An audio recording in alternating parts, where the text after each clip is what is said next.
माँ गंगा की गोद, हिमालय की छाया, ऋषि मुनियों की तपस्थली, इस पावन युग तीर्थ गायत्री तीर्थ जो कि पूरे विश्व में फैले करोड़ों करोड़ गायत्री परिजनों के श्रद्धा का केंद्र है, शांति कुंज से आप सभी को प्रणाम।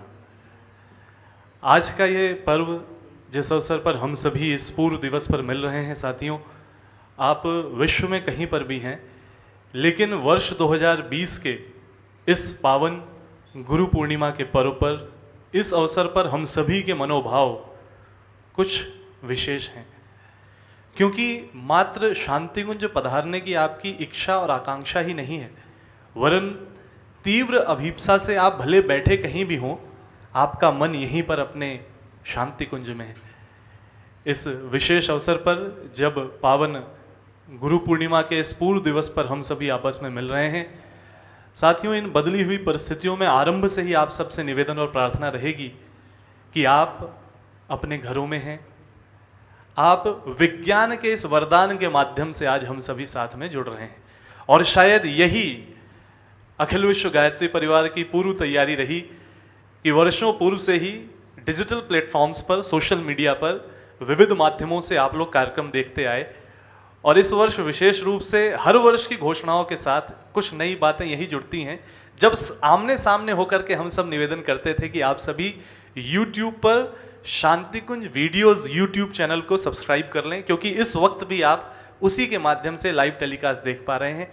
साथ ही साथ www.awgp.org और AWGP लाइव, जिसके माध्यम से आप नित्य प्रति शांति कुंज तीर्थ का दर्शन करते हैं साथियों, इन सभी वेबसाइट और YouTube चैनल्स को आप जरूर से सब्सक्राइब कर लें।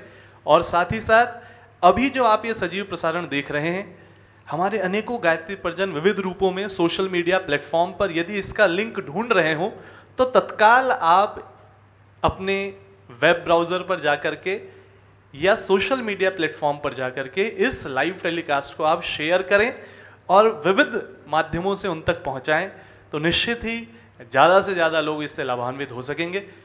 तो आइए अपने मनोभावों को तैयार करें, और इस पूरी श्रृंखला में जितने भी कार्यक्रम होने जा रहे हैं साथियों, उन सभी कार्यक्रमों को, उसके लाइव टेलीकास्ट को आप बाद में भी देख सकते हैं, लेकिन अभी तत्काल आप उस लिंक को सब तक के साथ साझा करें और आइए अपने मनोभावों को तैयार करें। हम जहाँ पर भी हैं अपने मन से शांति कुंज आ जाएं। गुरु पूर्णिमा के इस पावन अवसर के इस पूर्व दिवस में अपने मनोभावों को जोड़ें।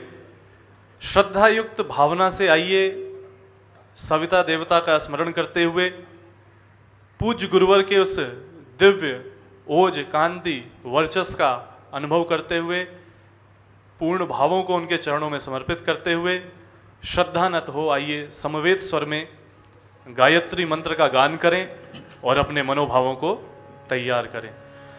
ओम भूर्भुवः स्वः तत्सवितुर्वरेण्यं भर्गो देवस्य धीमहि धियो यो नः प्रचोदयात्।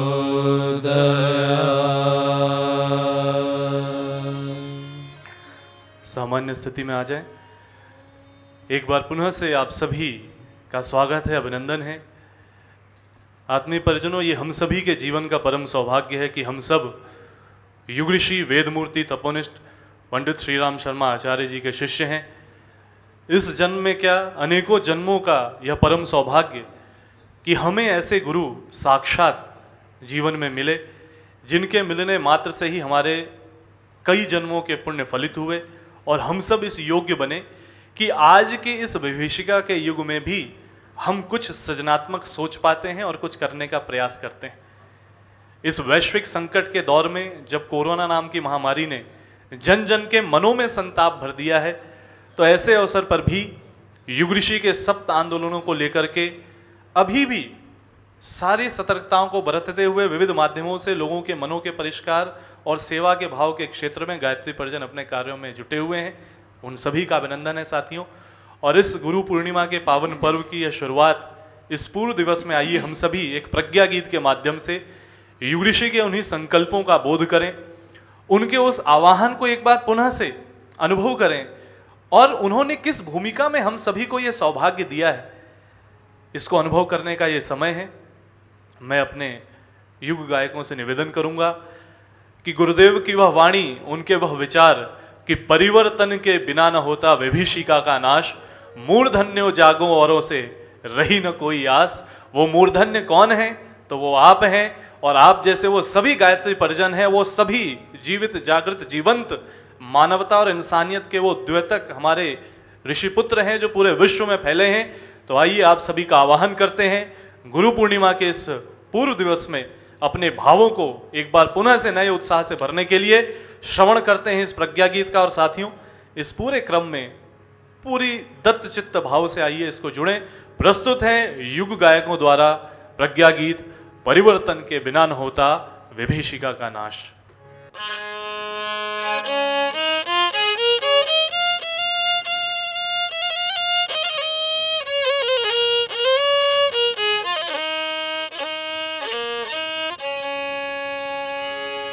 परिवर्तन आवाहन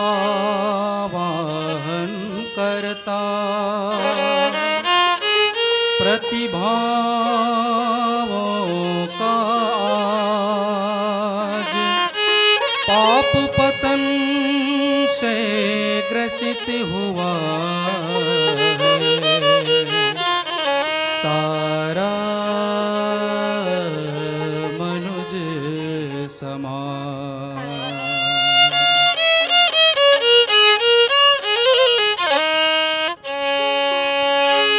मूर्धन्यो जागो,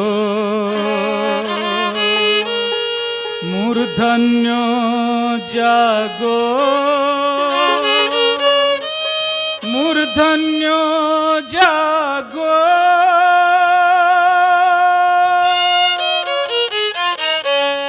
परिवर्तन के बिना न होता विभीषिका का नाश। मूर्धन्यो जागो औरों से रही न कोई आस, रही न कोई आस। परिवर्तन के बिना न होता विभीषिका का नाश। मूर्धन्यो जागो औरों से रही न कोई आस, रही न कोई आस। मूर्धन्यो जागो, मूर्धन्यो जागो, मूर्धन्यो जागो।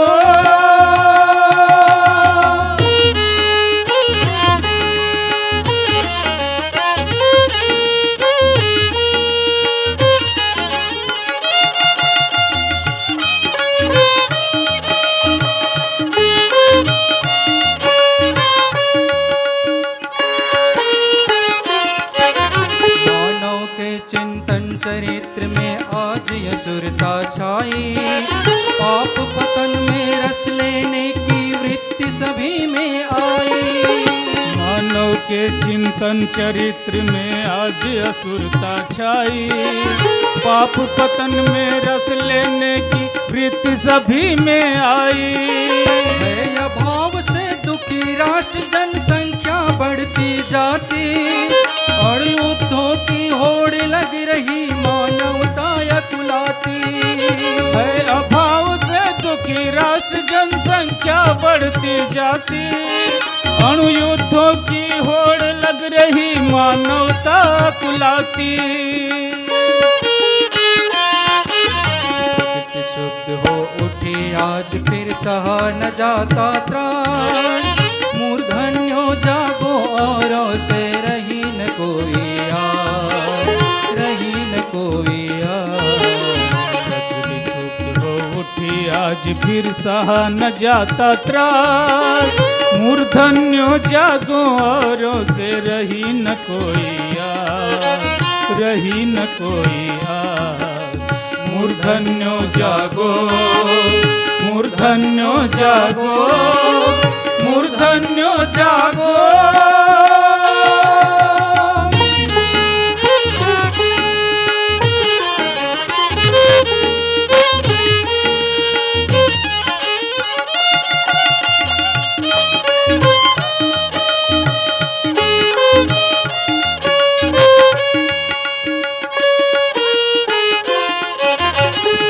बसंत आने से पहले पतझड़ हो जाती है। नवशिष को पाने से पहले माँ पीड़ा पाती है। ऋतु बसंत आने से पहले पतझड़ हो जाती है।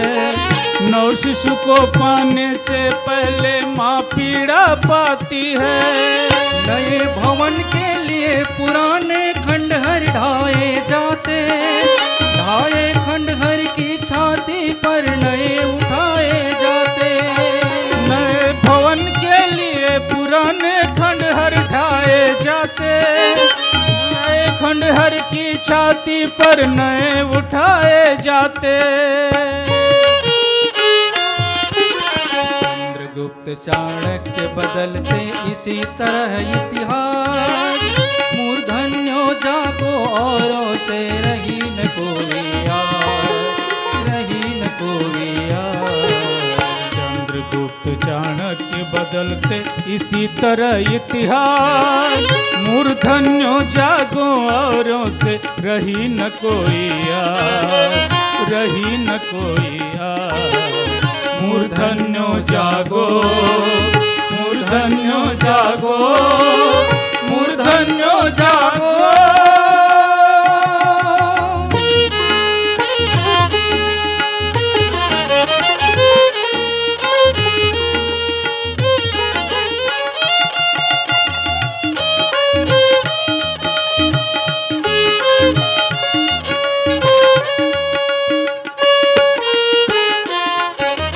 अवतारों की परंपरा है परिवर्तन लाने को। दिव्य चेतना धारण करती इस मानव बाने को। अवतारों की परंपरा है परिवर्तन लाने को। दिव्य चेतना धारण करती इस मानव बाने को। परिवर्तन हो गया जरूरी युग की पीड़ा हरने। प्रज्ञा का अवतार हो रहा नई चेतना भरने।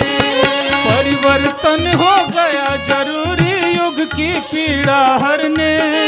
प्रज्ञा का अवतार हो रहा नई चेतना भरने। शिवा समर्थ सरेखा भरे नया विश्वास। मूर्धन्यो जागो औरों से रही न कोई आस, रही न कोई आस। हम भी शिवा समर्थ सरीखा भरे नया विश्वास। मूर्धन्यो जागो औरों से रही न कोई आस, रही न कोई आस। मूर्धन्यो जागो, मूर्धन्यो जागो, मूर्धन्यो जागो।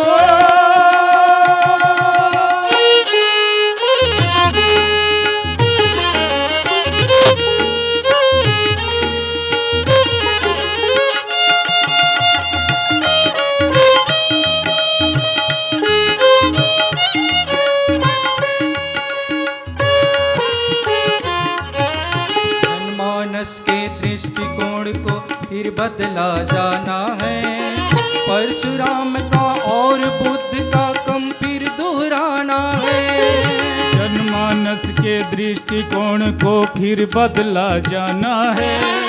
परशुराम का और बुद्ध का क्रम फिर दोहराना है। मानव में देवत्व उदय कर धरती स्वर्ग बनाना। मानवता को पाप पतन से अब है मुक्त कराना। मानव में देवत्व जगा कर धरती स्वर्ग बनाना। मानवता को पाप पतन से अब है मुक्त कराना। रहे नहीं अब खिन्न मनुजता मानव नहीं उदार। मूर्धन्यो जागो औरों से रही न कोई आस, रही न कोई आस। रहे नहीं अब किन्न मनुजता मानव नहीं उदार। मूर्धन्यो जागो औरों से रही न कोई आस, रही न कोई आस। परिवर्तन के बिना न होता विभीषिका का नाश। मूर्धन्यो जागो औरों से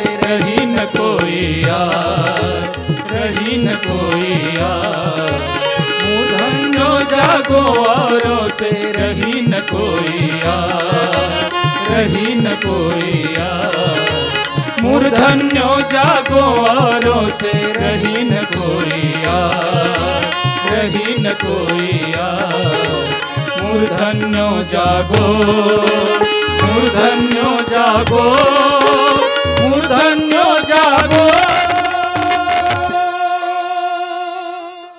मूर्धन्यो जागो औरों से रही न कोई आस। युग परिवर्तन का उद्घोष करने वाले हम सभी के पूज्य गुरुवर युग ऋषि, जिन्होंने स्वयं अपने लेखन के माध्यम से, अपने साहित्य के माध्यम से विविध रूपों में, चाहे वो महाकाल और युग प्रत्यावर्तन की प्रक्रिया हो, वर्तमान में ऐसा लगता है साथियों जैसे उनकी लेखनी, उनकी अमृतवाणी और उनके भविष्य को किए गए सभी कथन अपने आप में हम सब के आगे घटित हो रहे हैं। वर्ष 2020 जो हम सभी के जीवन को और इसके विविध आयामों को, पूरी विश्व मानवता को अपने आप में कुछ नए अनुभव दे रहा है, कुछ ऐसे अनुभव जिसने जीवन के प्रत्येक आयाम को छुआ है। प्रकृति के एक सूक्ष्म घटक ने अपना थोड़ा सा स्वरूप क्या दिखाया, पूरी मानवता और उसका विज्ञान अपने आप में उसके सामने विवश होता दिखता है। लेकिन ध्वंस की इन्हीं संभावनाओं के बीच युग ऋषि का वो संदेश हम सभी को सदैव याद आता है, 21वीं सदी उज्ज्वल भविष्य। तो आज के इस अवसर पर जब हम सभी पावन गुरु पूर्णिमा के इस पूर्व दिवस पर साथ में जुड़ रहे हैं, साथियों ये अवसर है हम सभी के लिए एक बार पुनः से युग ऋषि की लेखनी को एक बार पुनः से गहराई से पढ़ने का, जानने का और उनके बताए उन मार्गों पर नए उत्साह, नए उमंग और नई ऊर्जा के साथ फिर से जुट पड़ने का। तो आत्मचिंतन के और मार्गदर्शन के इसी दौर में आज के इस अवसर पर जब युग ऋषि ने प्रतिभाओं को आमंत्रण दिया, परिवर्तन के इन महान क्षणों में सबकी भूमिकाओं को सुनिश्चित किया, तो ऐसे ही अवसर पर आज जब हम अपने घरों में हैं तो निश्चित ही कहीं अंतः ऊर्जा जागरण साधना चल रही है। हम विविध माध्यमों से इस विज्ञान की और उसकी तकनीकी के माध्यम से जुड़ तो रहे हैं, लेकिन आध्यात्मिक आत्मचिंतन की स्थिति, मनस्थिति हम सबकी बनी है साथियों। हमारे मनों को मजबूत करने के लिए, हमारे मनों को कुछ नए संकल्प देने के लिए, नई ऊर्जा, नई दिशा प्रदान करने के लिए आज के इस अवसर पर हम सभी एक ऐसे व्यक्तित्व से जुड़ने जा रहे हैं, रूबरू होने जा रहे हैं। युग ऋषि के बारे में कहा जाता है कि जिसकी तरफ निहारा तुमने वह जीवित मधुमास बन गया। कृपा दृष्टि उनकी एक पल उनकी आंखों के माध्यम से भी किस पर हुई साथियों, तो वो निहाल हो गया। तो कल्पना कीजिए कि कैसा व्यक्तित्व, जब इन सृजन की योजनाओं को युग ऋषि स्वयं लिख रहे थे, गुन रहे थे, तपश्चर्या कर रहे थे, तो आरंभ से ही उनका प्रत्यक्ष सानिध्य जिन्हें मिला और विविध रूपों में उनके सानिध्य को पा करके जो समय के साथ अपनी साधना, स्वाध्याय, सेवा और विविध माध्यमों से स्वयं को गढ़ते गए। परम श्रद्धेय डॉक्टर साहब, परम श्रद्धेय जी, जिनका मार्गदर्शन पा करके सहज ही अनेकों गायत्री परिजन पूरे विश्व में जाकर के गुरुदेव की कृपा से सृजनात्मक गतिविधियां करते हैं। ऐसे परम श्रद्धेय का मार्गदर्शन जिन्हें सतत मिला और उस मार्गदर्शन को लेकर के जो आज पूरे विश्व में, विश्व मंच पर भारत का, भारतीयता का और देव संस्कृति का और युग ऋषि के विचारों का उद्घोष कर रहे हैं। चाहे वो यूनाइटेड नेशंस ऑर्गेनाइजेशंस हो, चाहे वो यूनेस्को हो, चाहे कॉमनवेल्थ संगठन हो, आज पूरे विश्व परिवार में युग ऋषि का संदेश और सृजनात्मक संदेश जन जन तक जो ले जा रहे हैं साथियों। तो आज के इस गुरु पूर्णिमा के इस पावन पूर्व दिवस पर आइए हम सभी एक अति महत्वपूर्ण विषय, जो आज के समय का अति प्रासंगिक विषय है, क्योंकि पल पल में जो सूचनाएं आप तक आती हैं वो कहीं एक और ध्वंस की सूचना होती है, तो वहीं कहीं दूसरी ओर से कुछ सृजन की बातें आती हैं। और युग ऋषि ने कहा ध्वंस और सृजन की दो धाराएं बह रही हैं। निर्णय आपको और हमको करना है कि हम महाकाल के साथ साझेदारी करने में किस और किस विचार से जुड़े हैं। तो इस कोरोना संकट जिससे पूरा विश्व गुजर रहा है, ऐसे समय पर हम सभी को एक नए सिरे से नए विचार और चिंतन देने के लिए एक मनोचिकित्सक, हम सभी युवाओं के आदर्श प्रेरणा स्रोत जो पूरे विश्व में जाकर के युग ऋषि के विचारों को फैला रहे हैं और उसकी अलग जगा रहे हैं। विषय है आज का विनाश नहीं सृजन है युग ऋषि का संकल्प। और इस विषय पर हम सभी का मार्गदर्शन करने के लिए मैं बड़े हृदय से निमंत्रित करता हूं, आमंत्रित करता हूं, निवेदन करता हूं प्रतिकुलपति देव संस्कृत विश्वविद्यालय डॉक्टर चिन्मय पांड्या जी से। धन्यवाद गोपाल। मित्रों, परम पूज्य गुरुदेव परम वंदनीय माता जी की सूक्ष्म उपस्थिति को साक्षी मानते हुए माँ गायत्री के महामंत्र के साथ मैं अपनी बात को आरंभ करना चाहता हूँ। माँ गायत्री का महामंत्र यूँ देखें तो जिस भी अवसर पर और जिस भी ओकेजन पर कहा जाए उसका मूल्य और महत्व शतगुणित होता है। पर जब गुरु पूर्णिमा का पावन पर्व आता है, वो पर्व आता है जब शिष्य अपने गुरु के प्रति पूर्णतया समर्पित होकर उस पूर्णता को प्राप्त करने का प्रयत्न करता है, जिस भाव को लेकर हम लोग साधना की यात्रा पर बढ़े हैं, तो इस मंत्र का जो महत्व है और मूल्य है वो शतगुणित हो जाता है, पहले की तुलना में कई गुना ज़्यादा हो जाता है। वैसे भी जो साधक की यात्रा है और साधना की यात्रा है वो जीवन के अंतिम शिखर पर पहुंचने की यात्रा है, और इस यात्रा में इससे ज़्यादा कि हम लोग करते क्या हैं ये महत्वपूर्ण हो जाता है कि हम लोग बनते क्या हैं। यदि मनुष्य का व्यक्तित्व बन जाता है, उसका व्यक्तित्व संवर करके आ जाता है, उसके व्यक्तित्व के अंदर वो गुण, वो स्वभाव के अंदर वो सारे के सारे परिणाम परिलक्षित होने लग जाते हैं जो साधना की यात्रा में साधक को अंतिम शिखर तक लेकर के जाते हैं, तो इस पथ पर बढ़ने का जो मूल्य है वो सार्थक भी हो जाता है और अपने उद्देश्य को भी प्राप्त कर लेता है। और उस शिखर पर पहुंचाने का कार्य जिस शक्ति के माध्यम से संपन्न होता है उसका नाम है गुरु। इतना बड़ा सौभाग्य हम लोगों के पास है कि एक ऐसी दिव्य सत्ता से जुड़ने का अवसर मिला जिनके स्पर्श मात्र से नर को नारायण बनते, मानव को माधव बनते, कूड़े को कंचन बनते देर नहीं लगते। हमारे जीवन के अंदर वही गुण निखर करके आ जाएं, व्यक्तित्व के अंदर वही सारी की सारी संभावनाएं निकल करके आ जाएं, तो इससे बड़ा सौभाग्य और कुछ नहीं हो सकता। जब गुरु समीप होते हैं तो हम लोग महसूस नहीं कर पाते कि उनके साथ जुड़ना कितने बड़े सौभाग्य की बात है। वो कभी कभी दूर होने पर वही मूल्य और भी ज़्यादा बढ़ जाता है। छोटी सी कहानी मुझको याद आती है। कहानी याद आती है देवर्षि नारद की।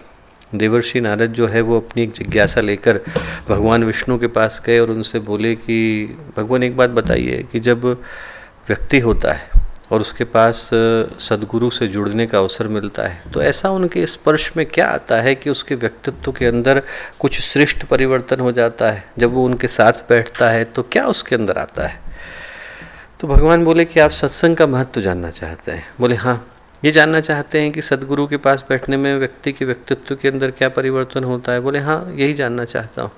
बोले एक आप काम करिए। उनने एक पता बताया। बोले वहाँ पर जाइए, पेड़ के ऊपर एक गिरगिट बैठा है और उससे ज़रा जा कर के पूछिए। तो नारद बोले गिरगिट क्या बताएगा। बोले नहीं नहीं, आप जाइए। तो गए, वो गिरगिट बैठा हुआ था। उनने गिरगिट से योगवाणी में बात करनी शुरू करी। गिरगिट ने पूरा प्रश्न सुना और सुनते ही गिरगिट की आंखें स्थिर हुई और उसका शरीर लुढ़क करके गिर पड़ा, प्राण चले गए। बड़ा आश्चर्य हुआ नारद को। नारद को लगा कि ये क्या घटना घटी। नारद जो है दोबारा लौट करके आए, भगवान विष्णु के सामने पुनः से अपनी जिज्ञासा रखी। जिज्ञासा रखी तो जिज्ञासा रखते ही भगवान विष्णु मुस्कुराए और बोले कि एक काम करो कि अब की बार आप जाओ और उस जंगल में एक दूसरे जंगल का पता दिया। बोले वहाँ पर एक तोता बैठा है, वहाँ जाकर के तोते से पूछ के आओ। नारद को बड़ा आश्चर्य हुआ कि जिस प्रश्न का उत्तर मैं भगवान से पूछने के लिए आया हूँ और भगवान जो है उत्तर जानने के लिए कभी गिरगिट के पास भेज रहे हैं, कभी तोते के पास भेज रहे हैं। उन्होंने कहा नहीं नहीं, आप होकर के आओ। गए वो, उनने तोते से बात करनी शुरू करी और तोते ने जैसे ही पूरा प्रश्न सुना, प्रश्न ये था कि सद्गुरु के सामीप्य में और सत्संग के सामीप्य में जब आप किसी सत्पुरुष के पास बैठते हैं तो आपके जीवन में क्या परिवर्तन होता है। और जैसे ही प्रश्न सुना तोते ने तो तोते की भी आंखें स्थिर हुई, शरीर लुढ़का, प्राण चले गए। बड़ा आश्चर्य हुआ नारद को। नारद को लगा कि ये क्या घट रहा है। वो फिर से भगवान विष्णु के पास आए। भगवान विष्णु के पास आए तो भगवान विष्णु मुस्कुराए, बोले एक काम करो, इस राज्य का एक राज्य का पता दिया। बोले उस राज्य के जो राजा है उनके यहाँ अभी अभी पुत्र हुआ है, नवजात शिशु है। बोले जाओ उनके शिशु से पूछ के आओ। नारद घबराए, बोले भगवान यदि वो मर गया तो राजा मुझे छोड़ेगा नहीं। बोले नहीं नहीं, आप होकर के आओ, चिंता मत करो, मैं साथ में हूँ। कई नारद भगवान का नाम लेते हुए पहुँचे। नवजात शिशु से योगवाणी में बात करनी शुरू करी। बात करनी शुरू ही करी थी कि उस शिशु ने उत्तर दिया। बोले कि आप ये पूछने के लिए आए हैं कि जब सत्पुरुषों का सानिध्य मिलता है, सदगुरु का सानिध्य मिलता है तो व्यक्ति के जीवन में क्या परिवर्तन होता है? बोले हाँ। बोले अरे कुआं स्वयं ही प्यासा है। बोले आप तो खुद ही सब जगह पर सत्पुरुष होने का सानिध्य बांटते फिर रहे हैं, आपको नहीं पता कि क्या महत्व होता है? बोले नहीं। बोले अरे आप 2 योनि पहले मुझसे मिलने के लिए आए थे जब मैं गिरगिट था। बोले आपके तप का पुण्य इतना था कि आप आकर के खड़े हुए कि मेरे प्राण तुरंत चले गए, तोते का जीवन मिल गया। बोले दोबारा आप मिलने के लिए आए जब मैं तोता था। बोले जैसे ही आप मिलने के लिए आए आपके तप का प्रकाश इतना था कि वो प्राण भी चला गया और अब राजा के यहाँ जन्म लेने का अवसर मिला है।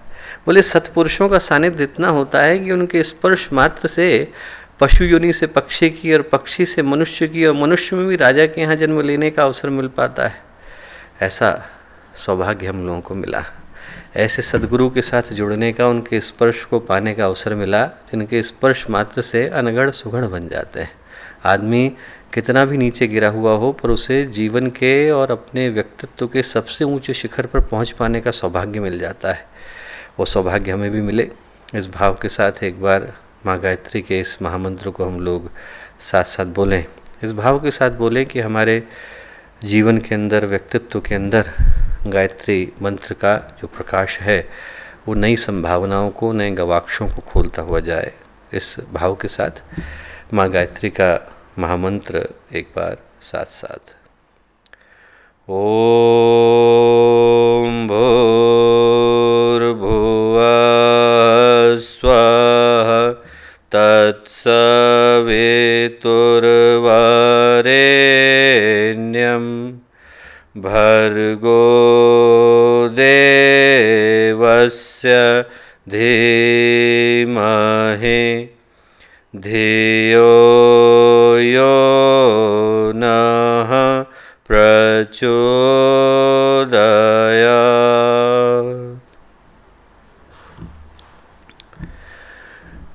परम पूज्य गुरुदेव परमवंदनीय माता जी के दिव्य सानिध्य में गुरु पूर्णिमा के पूर्व संध्या पर आयोजित इस विशिष्ट कार्यक्रम में आज के इस महत्वपूर्ण माध्यम से, ई माध्यम से इस कार्यक्रम का हिस्सा बन रहे गायत्री परिवार के सभी कार्यकर्ता भाइयों और बहनों, अपने आत्मीय अनन्य स्वजनों, परिजनों, मित्रों, एक महत्वपूर्ण अवसर पर हम लोगों की चर्चा हो रही है और अवसर गुरु पूर्णिमा का है। अवसर इस उद्देश्य का है कि इस गुरु पूर्णिमा के अवसर पर, जबकि ये अवसर आत्मावलोकन का आता है, आत्मसमीक्षा का आता है, गुरु के साथ अपने रिश्तों को एक बार गंभीरता के साथ सोचने का आता है और ये जानने का आता है कि हम लोग उस पथ पर चल पा रहे हैं कि नहीं चल पा रहे हैं, जिस पथ पर चलने का प्रण निश्चय संकल्प करके हम लोग गुरुदेव के पास आए थे। आज का पर्व उस समीक्षा का और आत्मावलोकन का पर्व है और इस अवसर पर जब हम लोग सर्वत्र विनाश की घटाओं को घेरता हुआ देखते हैं तो अपने आप मन में एक प्रश्न उभर करके आता है कि ये परिस्थितियाँ विनाश की हैं कि सृजन की? ये परिस्थितियाँ पतन की हैं कि उत्थान की?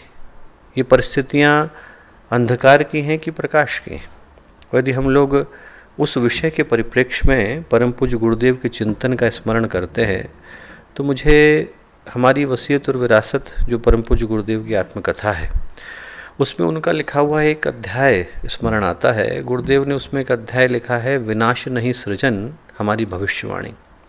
उसमें गुरुदेव ने लिखा है कि आज सारे के सारे मूर्धन्यों की, जितने भी शक्तिमान हैं, जितने भी विचारवान हैं, उन सब की एक ही आशंका है। सारे के सारे मूर्धन्य मिलकर के एक ही बात कहते हैं कि इस सृष्टि का विनाश होने जा रहा है। हर कोई ये कहता है कि कहीं से भूकंप आ जाएगा, कोई उल्का पिंड जो है धरती से आके टकरा जाएगा, कहीं से कोई सुनामी आ जाएगी, कहीं पर आग लग जाएगी और जो महामारियाँ हैं वो फैल जाएंगी। प्राकृतिक यदि उपद्रव न भी हुए तो इंसान को मार करके ख़त्म कर देगा, 3rd वर्ल्ड वॉर हो जाएगा, द्वितीय विश्व युद्ध छिड़ जाएगा।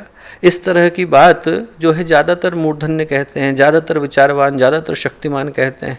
गुरुदेव बोले उन सब की चिंताएं एक और, जितने भी मूर्धन्य हैं, जितने भी विचारवान हैं, वो मिल करके कहते हैं कि सृष्टि का विनाश होने जा रहा है। और गुरुदेव बोलते हैं उस लेख के अंदर कि हमारा अकेले का मतलब गुरुदेव का और माता जी का कहना यह है कि उल्टे को उलट करके सीधा किया जाएगा, उल्टे को उलट करके सीधा किया जाएगा। गुरुदेव ने लिखा है कि न जाने कहाँ से एक प्रचंड तूफानी प्रवाह आएगा जो विनाश की इन काली घटाओं को उठा करके दूर फेंक देगा और अंधकार को चीरता हुआ प्रकाश का जो साम्राज्य है वो दृष्टिगोचर होगा। करेगा कौन? ऋषि तंत्र की चेतना करेगी। चाहे सामने नाम कमाने के लिए, सम्मान पाने के लिए किसी को भी कठपुतली की तरह से खड़ा कर दिया जाए, फर्क नहीं पड़ता, उसका मूल्य ज़्यादा नहीं है, क्योंकि उसके पीछे ऋषि तंत्र की चेतना काम कर रही है। जब इन शब्दों को पढ़ते हैं दोस्तों तो हाथ में ऐसे सिहरन सी आ जाती है, मन कांप जाता है। जो लिख करके गए हैं गुरुदेव और जो बता करके गए हैं, उनका लिखा हुआ एक एक शब्द सत्य से कम नहीं है। उसकी सत्यता पर जरा सा भी संदेह कर पाना संभव नहीं, संभव ही नहीं, क्योंकि इस संसार की जो सबसे ज़्यादा शक्तिशाली सत्ताएं हैं, एक से एक बढ़कर के बलशाली सत्ताएं, वो जो तप के शिखर पर विराजमान है, जिनके संकल्प मात्र से हिमालयों को ध्वस्त होते और समुद्रों को सूखते वक्त नहीं लगता, वो लोग भी गुरुदेव और माता जी की इस अति मानवीय जो योजना है, देवी योजना है, इसमें भाग लेने के लिए पंक्तियों में खड़े दिखाई पड़ते हैं। उनमें से हर एक के मन में भाव आता है कि गुरुदेव ने जो महायज्ञ चलाया है, इसमें कहीं हमारी भी छोटी सी आहुति लग जाए। जो बड़े बड़े तपस्वी हैं, बड़े बड़े शिखर पर पहुंचे हुए व्यक्तित्व हैं, वो लोग भी कहते हैं कि गुरुदेव से कि जरा थोड़ा सा अवसर हमको भी दे दीजिए। एक बड़ी ही महत्वपूर्ण देवी योजना जो युगों में कभी एक बार आती है, उसके साथ जुड़ने का सौभाग्य हम लोगों को मिला है। जो लोग सूक्ष्म के विषय में जरा सी भी पकड़ रखते हैं दोस्तों, जरा सी भी पकड़ रखते हैं, उनसे हम लोग पूछ करके देखें तो वो जानते हैं इस बात को कि इस संसार की भवितव्यता, इस विश्व का जो भविष्य है, वो जिनके हस्ताक्षर से तय होता है, जिनके सिग्नेचर से इस विश्व की आने वाली कड़ियाँ खुलती हैं, हम लोगों का सौभाग्य है कि वो हमको अपना अंग अवयव कह करके पुकारते हैं। और ये सौभाग्य बहुत कम को मिल पाता है। पर जब हम लोग इस सत्य को सुनते हैं, क्योंकि इसको देख पाना और जान पाना उनकी इच्छा के बगैर संभव नहीं। हम यदि वसीयत विरासत को ही पढ़ें तो वसीयत विरासत में गुरुदेव ने लिखा है, इस बात को बड़ी स्पष्टता के साथ लिखा है कि हम लोग जो करने के लिए आए हैं, हम लोग का मतलब पूज्य गुरुदेव और वंदनीय माता जी जो करने के लिए आए हैं, यदि उसको सत्य बता दिया जाए तो सबका ध्यान तमाशे की ओर चला जाएगा और जो गुरुदेव करना चाहते हैं उस ओर से ध्यान हट जाएगा। गुरुदेव ने कहा इसलिए हमने अपने जीवन के ऊपर रहस्य का पर्दा डाल करके रखा है ताकि लोगों को पता न चल सके कि हम क्या करने के लिए आए हैं। महर्षि अरविंद के जीवन में भी ऐसा ही कथानक आता है। मद्रास यूनिवर्सिटी के वाइस चांसलर थे, उनकी जीवन गाथा लिख करके पहुँचे महर्षि अरविंद के पास, उनसे बोले कि मैंने आपकी बायोग्राफी लिखी है। महर्षि अरविंद हंसे, बोले how did you write that? बोले लिखी कैसे? बोले there is nothing available on the surface, बाहर तो किसी को कुछ पता ही नहीं है कि मैंने क्या किया। वैसे ही गुरुदेव ने जो किया वो बाहर की दृष्टि से तो कुछ भी नहीं है, जो उनने अंदर की दृष्टि से किया, सूक्ष्म की दृष्टि से किया, परोक्ष जगत में किया, दृश्य जगत में किया, लौकिक में किया, वो सही पूछा जाए तो गुरुदेव के कृतित्व की बानगी वहाँ से मिलती है। यदि उस दृष्टि से देखें, उस सत्य की दृष्टि से देखें तो दोस्तों जो गुरुदेव ने कहा और जिस ओर गुरुदेव इशारा करके गए, तो एक प्रश्न हर एक के मन में उभर करके आता है कि वो जो युग परिवर्तन का इशारा गुरुदेव ने किया, जिस ओर गुरुदेव ने लिखा भी, बोला भी, कई बार समझाया भी। अखंड ज्योति में पढ़ें तो अखंड ज्योति में गुरुदेव ने लिखा है कि नवयुग का अवतरण सुनिश्चित है, प्रज्ञा युग उसका नाम होगा, भगवान शिव अपनी जटाएं खोल चुके हैं, माँ गंगा अवतरण की तैयारियां कर रही हैं, आवश्यकता मात्र भगीरथ जैसे राजपुत्र की रह गई है। बोले अर्जुन को भी कहा गया है कि तेरा मन हो विजयश्री का वर्ण करना हो तो आगे बढ़, चुप मत बैठ, तेरे बगैर महाभारत अनजीता नहीं रहने वाला है। ये गुरुदेव ने अखंड ज्योति में लिखा। और जब हम इन शब्दों को सुनते हैं तो मन में प्रश्न उभर करके आता है कि जिस युग परिवर्तन की ओर गुरुदेव ने इशारा किया वो घट क्यों नहीं रहा है? कष्ट और कठिनाइयाँ तो पहले की तुलना में और भी ज़्यादा बढ़ गए और मनुष्य की जो दुर्बुद्धि है, दुर्भावनाएं हैं, वो तो ऐसा लगता है कि व्यक्ति पतन में जाने को तैयार है। उसके मन में काम, क्रोध, लोभ, मोह, लोलुपता इस कदर बढ़ गए हैं जितने पहले कभी नहीं बढ़े थे। परमात्मा प्रदत्त जो मनुष्य का जीवन है, इसका जितनी उपेक्षा, तिरस्कार, अवमूल्यन इस युग में हुआ है उतना पहले कभी नहीं हुआ था। प्रकृति और परमात्मा तो ऐसा लगता है कि भगवान नरसिंह की तरह से कुपित हो गए और जितनी परिस्थितियां हैं वो पहले की तुलना में और भी ज़्यादा विषम, विकल और विभत्स नजर आती हैं।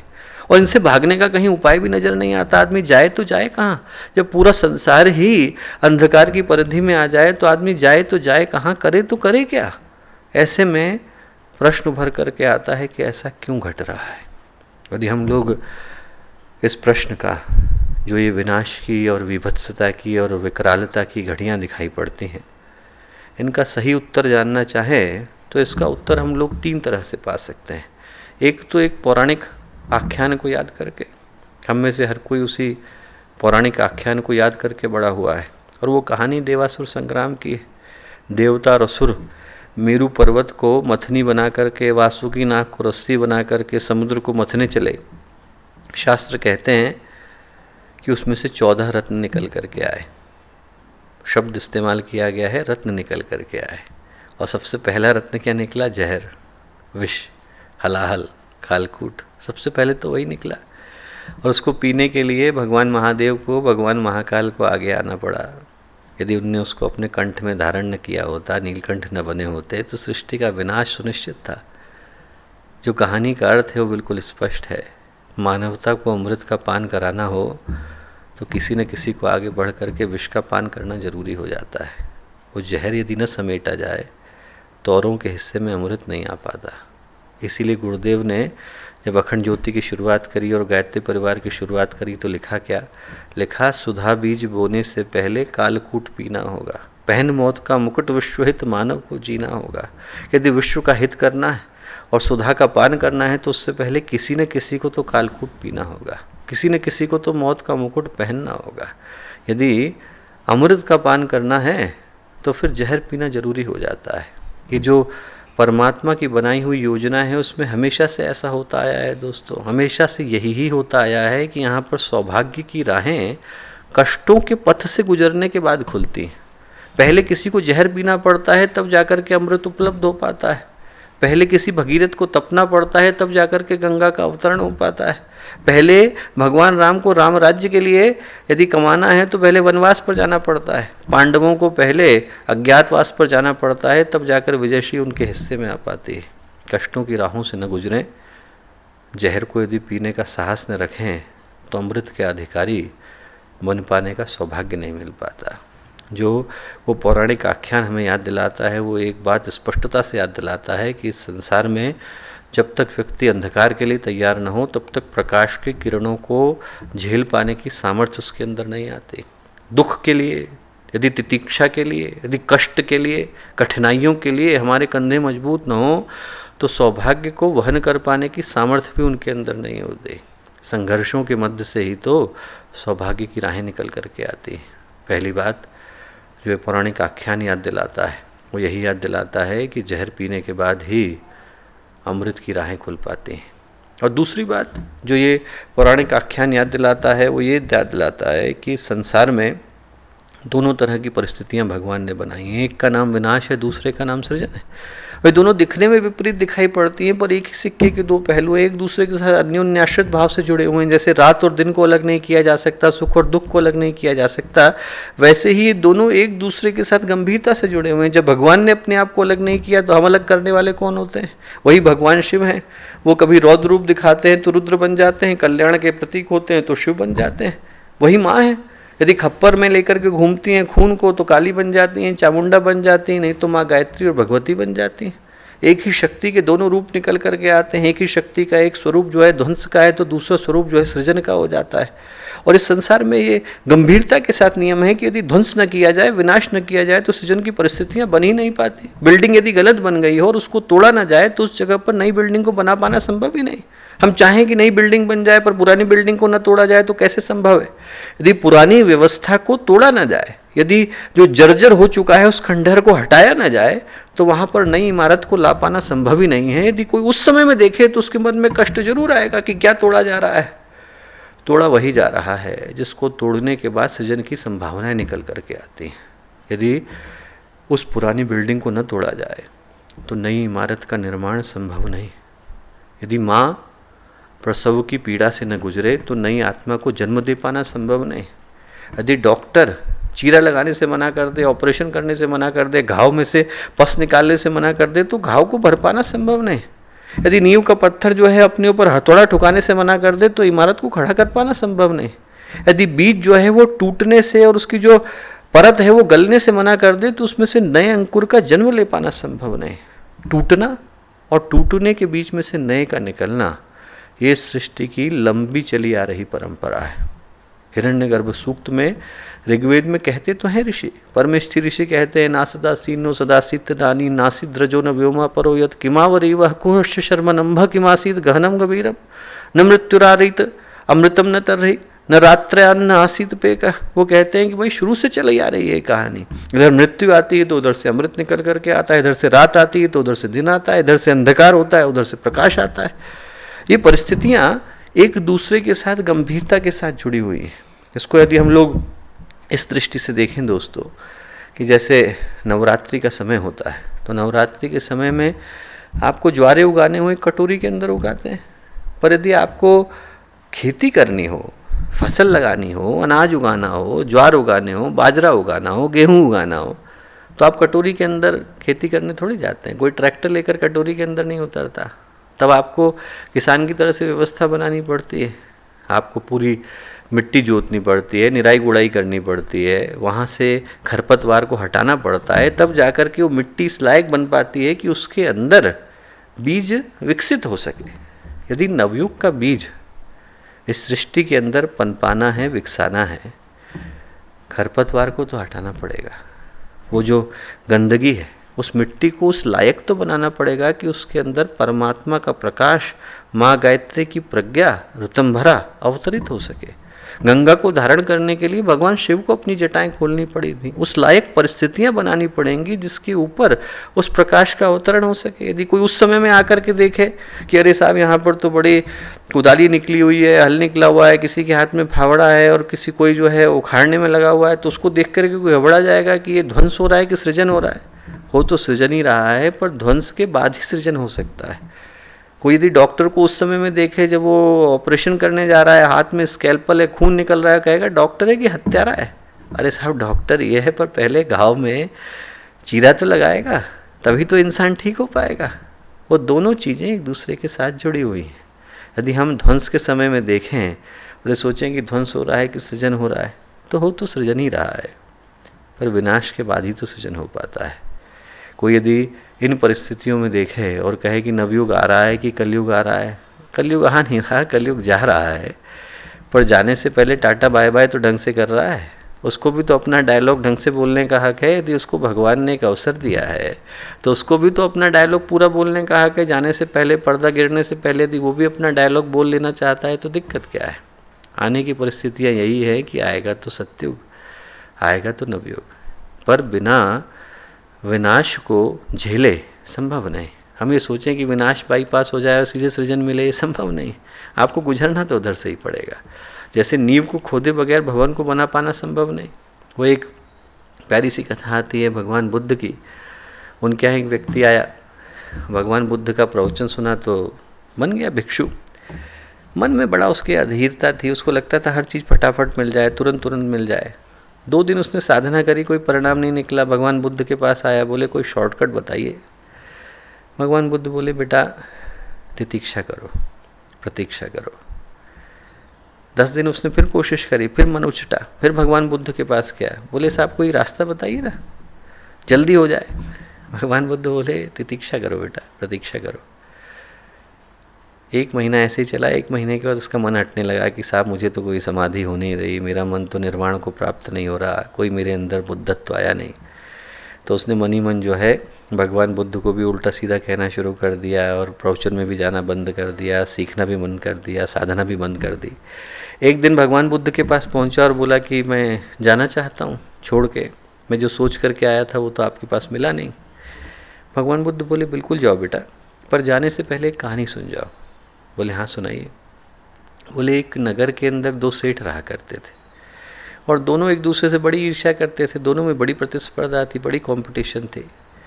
एक दिन ये सेठ जो है दूसरे सेठ के इलाके में गया, उसने उससे पहले उसका घर नहीं देखा था और उस दिन उसने उसका घर देखा तो देखा अरे क्या आलीशान घर है, इतना बड़ी अट्टालिका है, बड़ा ही सुंदर महल जैसा घर था। अब इस सेठ को एकदम मन में ईर्ष्या हुई कि मेरा घर भी ऐसा होना चाहिए। उसने तुरंत घर पे आकर वास्तुकार को बुलाया, शिल्पी को, इंजीनियर को, आर्किटेक्ट को बुलाया। बोले वो जो घर बना हुआ है उस सेठ का, उससे 4 गुना अच्छा बना करके दो, मैं तुम्हें 10 गुना ज़्यादा पैसे दूंगा, जितने पैसे चाहिए ले लो, पर उससे बढ़िया घर बना करके दो। उनको क्या दिक्कत है, इंजीनियर आर्किटेक्ट ने कहा तुरंत बना देंगे साहब। उन्होंने कहा हम बनाना शुरू करते हैं। बोले कब से काम शुरू करोगे? बोले कल सुबह से। बोले बिल्कुल ठीक। अगले दिन वो शाम को पहुंचा तो देखा कि इंजीनियर और आर्किटेक्ट वगैरह खड़े हुए हैं साइट पर, नीचे खुदाई चल रही है। बोले अरे इधर क्या खोद रहे हो? बोले महल ऊपर बनना है, तुम लोग नीचे क्या खोद रहे हो? बोले अरे साहब नींव खोदी जा रही है। बोले नींव कब तक खोदोगे? बोले महीना भर तो नींव खोदने में लगेगा, यदि आपको 18 मंजिल का महल बनाना है तो पहले नींव तो खोदनी पड़ेगी। बोले नहीं नहीं, नींव खोदने में टाइम वेस्ट मत करो, सीधे महल बनाओ। बोले साहब क्या बात कर रहे हैं, नींव तो खोदनी पड़ेगी। बोले नहीं, मुझे नींव नहीं खुदवानी, मुझे सीधे महल बनवाना है। इंजीनियर आर्किटेक्ट चले गए। बोले साहब ऐसा कैसे संभव है? वो चले गए। भगवान बुद्ध ने कहा कि वो जो सेठ कर रहा था सही कर रहा था कि गलत कर रहा था? उस व्यक्ति से पूछा जो अधीर था। बोले साहब पागल था वो सेठ, बिना नींव खोदे जो है महल कैसे बन जाएगा? भगवान बुद्ध बोले फिर बेटा तू बिना परिष्कार के साधना का परिणाम क्यों चाहता है? बोले कर्मों का जब तक प्रायश्चित न हो, परिष्कार न हो, जब तक आदमी अपने व्यक्तित्व को सुधारने की और अपने व्यक्तित्व को चमकाने की प्रक्रिया से न गुजरे, तब तक साधना का परिणाम कहाँ से आ पाता है? तो जो दूसरा पक्ष है वो यही कि जब तक कर्मों के परिष्कार के मार्ग से व्यक्ति न गुजरे तब तक सृजन संभव नहीं, तब तक वहाँ पर प्रकाश का अवतरण संभव नहीं। तो पहली बात कि जब भी हम अमृत को पाने के लिए जाते हैं तो विष से परिचय पहली बार होता है। जब व्यक्ति सौभाग्य को पाने के लिए जाता है तो कष्टों से पहले जूझना पड़ता है। ये ठीक बात है कि इसके बाद अमृत की अवतरण की बारी है, पर उससे पहले विष तो अच्छे से व्यक्ति को पीना पड़ेगा, भगीरथ को तपना तो पड़ेगा, राम राज्य से पहले वनवास तो गुजरना पड़ेगा, अज्ञातवास तो सहना पड़ेगा। और दूसरा कि जब तक नींव को खोदने का काम न किया जाए, जब तक विनाश का काम अच्छी तरह से न हो जाए, तब तक सृजन के कार्य को कर पाना संभव नहीं। और जो तीसरा इसके पीछे का कारण है वो ये है कि आखिर ऐसा होता क्यों है?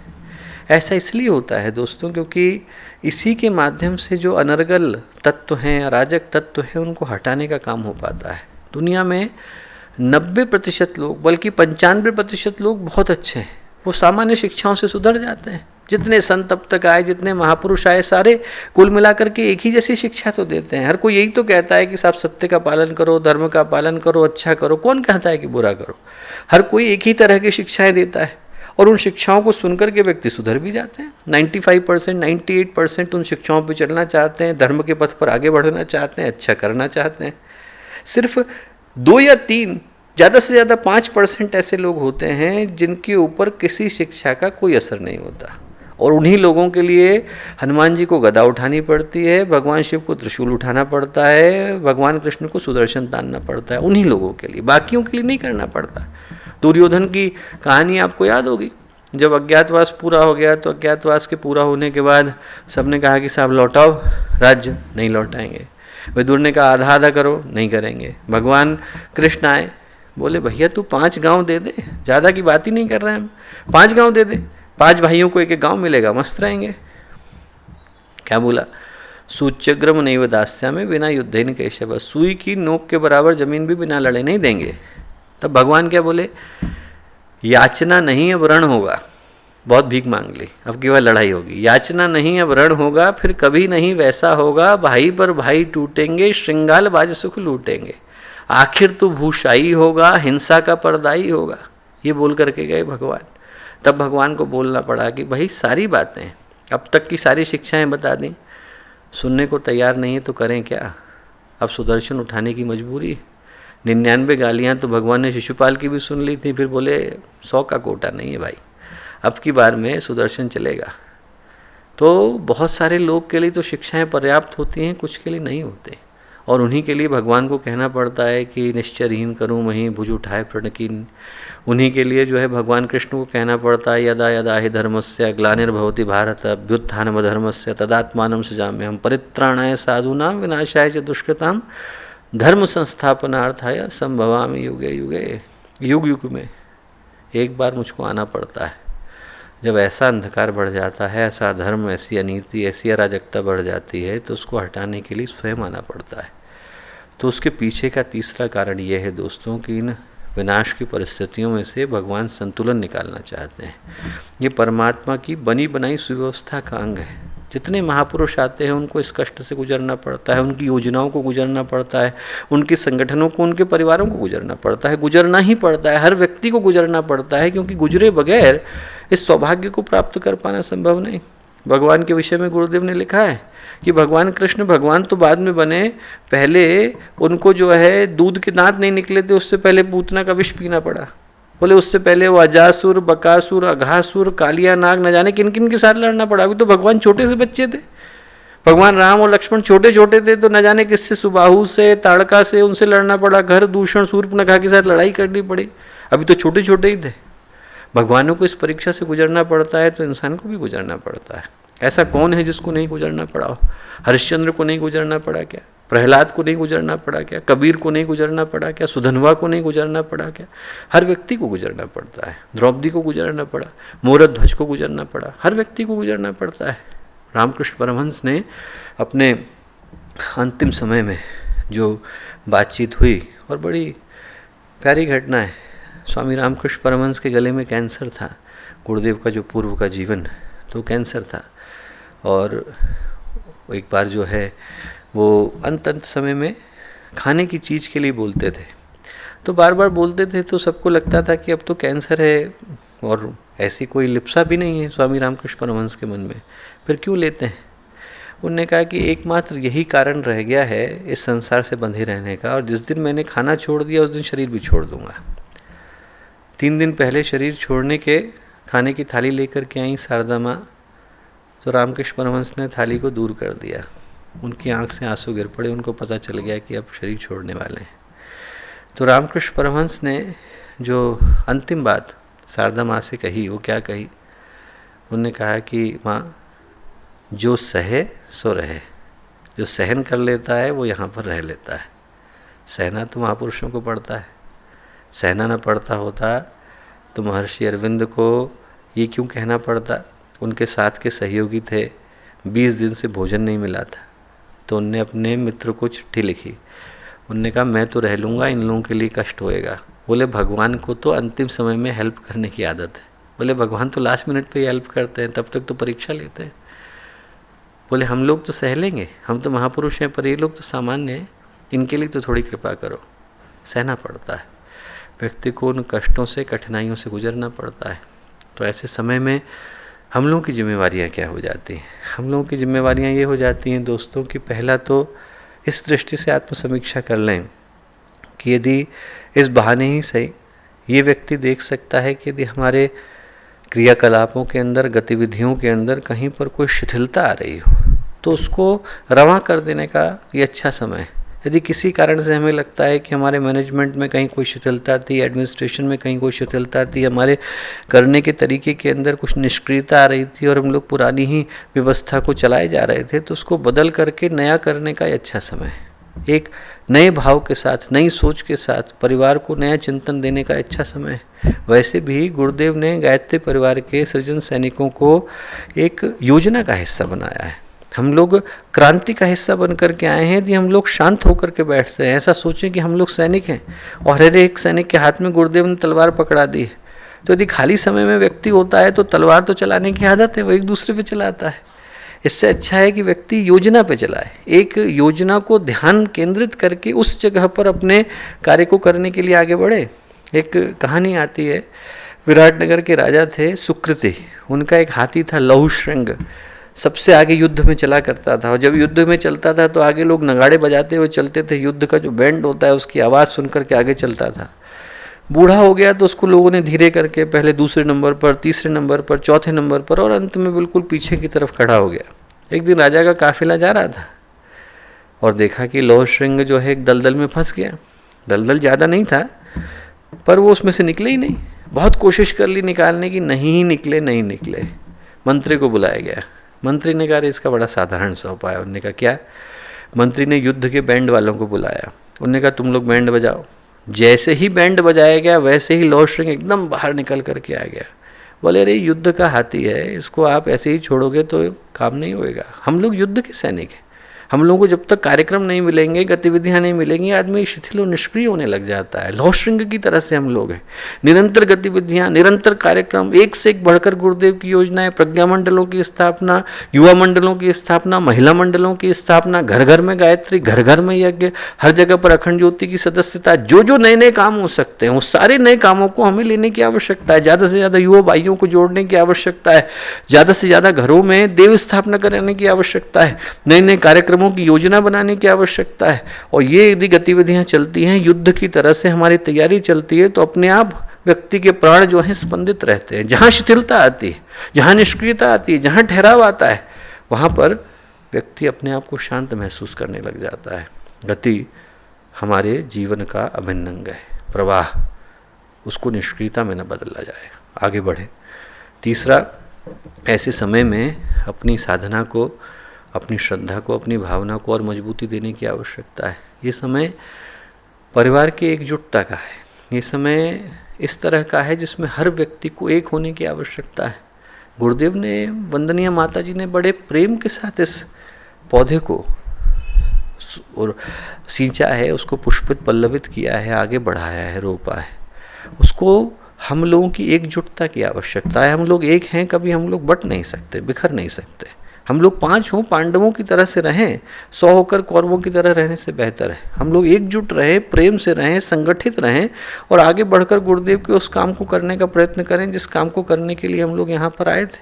आज पूरे विश्व में अंधकार है और ऐसे समय में गायत्री परिवार के पुण्य परमार्थ की आवश्यकता उनको है। ऐसे समय में यदि हम आपस में ही भटकते दिखे तो फिर अमर्यादित कहा जाएगा, वो सही नहीं होगा। ऐसे समय में पूरे परिवार के एकजुट रहने की, उसके प्रेम की, उसकी आत्मीयता की, उसके अपनत्व की आवश्यकता पहले की तुलना में भी कई गुना ज़्यादा बढ़ जाती है।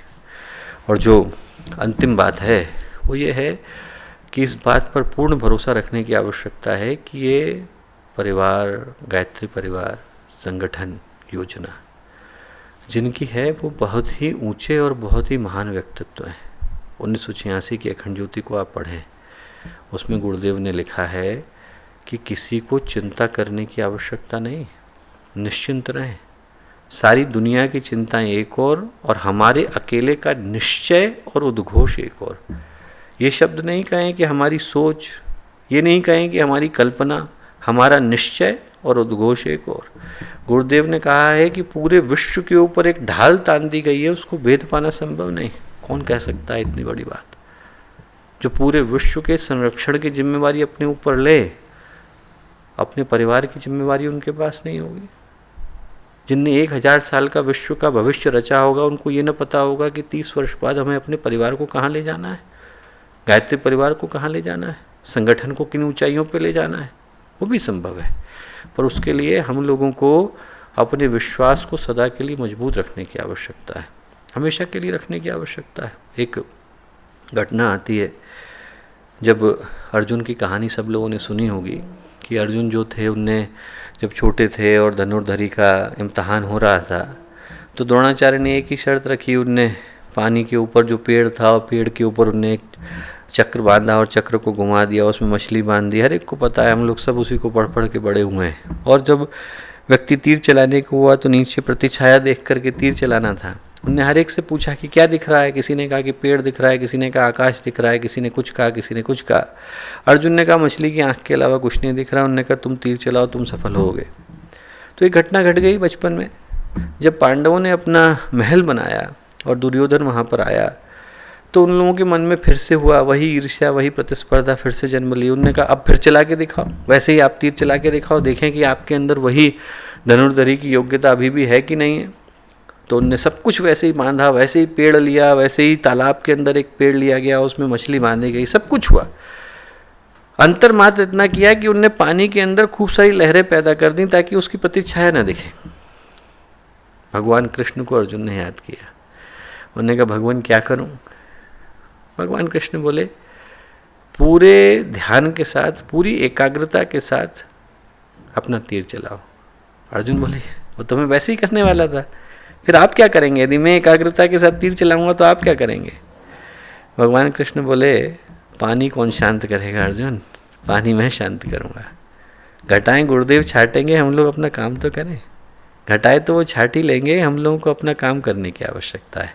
एकाग्रता के साथ उस योजना को पूरा करने की आवश्यकता है, जिसकी आवश्यकता सिर्फ परिवार और संगठन को नहीं है, पूरे विश्व को है। यदि पूरे विश्व की धरती से इस तरह के संगठन समाप्त होने लग गए और पवित्र भावना वाले लोग जाने लग गए तो भविष्य अंधकार में हो जाएगा।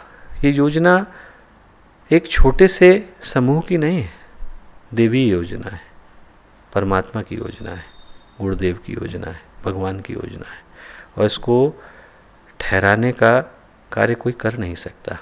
गुरु पूर्णिमा का पर्व ये स्मरण रखने का पर्व है कि हम लोग पूरी भावना के साथ उसी योजना को साकार करने के लिए जुटे हैं।